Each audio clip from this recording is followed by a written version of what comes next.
10 ডিচেম্বৰৰ পৰা 20 ডিচেম্বৰৰ ভিতৰত 10টা দিনত আমি 5টা কাৰ্যসূচী ৰূপায়ণ কৰিম। পোনপ্ৰথমে বিগত বানপানীত যিসকল লোক ভীষণভাৱে ক্ষতিগ্ৰস্ত হৈছিল তেওঁলোকক আমি সাহায্যসমূহ বিতৰণ কৰিম। তাৰ পিছতেই মাইক্ৰ ফাইনেন্স লোন ৱেইভাৰৰ আমাৰ যিখন আঁচনি সেই আঁচনিখনৰ অধীনত 50,000 টকালৈকে ঋণ লোৱা আই মাতৃসকলক আমি নো অবজেকশ্যন চাৰ্টিফিকেটসমূহ বিতৰণ কৰিম। এই সময়ছোৱাৰ ভিতৰতে হাইস্কুল শিক্ষান্ত পৰীক্ষাত ডিষ্টিংশ্যন সৈতে পাছ কৰা ছাত্ৰ ছাত্ৰীসকলক আনন্দৰাম বৰুৱা বঁটা আমি প্ৰদান কৰিম।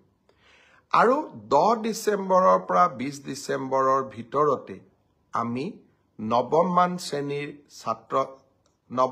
শ্ৰেণীৰ ছাত্ৰীসকলক আৰু ছাত্ৰসকলক আমি চাইকেল বিতৰণ কৰিম।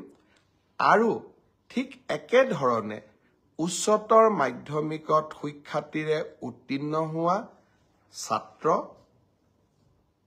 আৰু ছাত্ৰী যিসকল ইতিমধ্যে নিৰ্বাচিত হৈছে তেওঁলোকক স্কুটিসমূহ বিতৰণ কৰিম।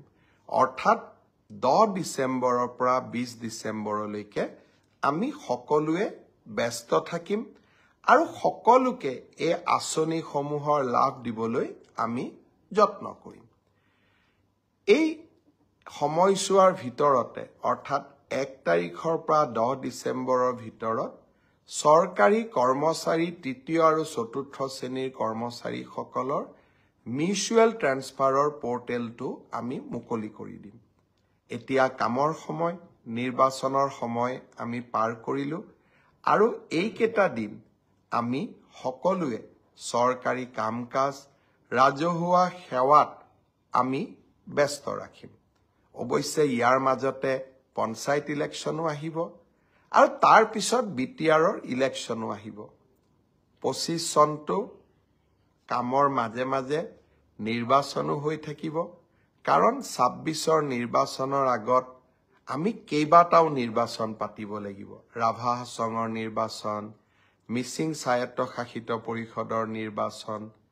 কিন্তু এইসমূহৰ মাজতো এই আটাইকেইটা নিৰ্বাচনত যিহেতু মোৰ ব্যক্তিগত ব্যস্ততা বহুত নাথাকিব, সেয়েহে এই সময়ছোৱাত আপোনালোকৰ সমস্যা আৰু আপোনালোকক দি অহা প্ৰতিশ্ৰুতিসমূহ পূৰণ কৰাৰ বাবে মই চেষ্টা কৰিম।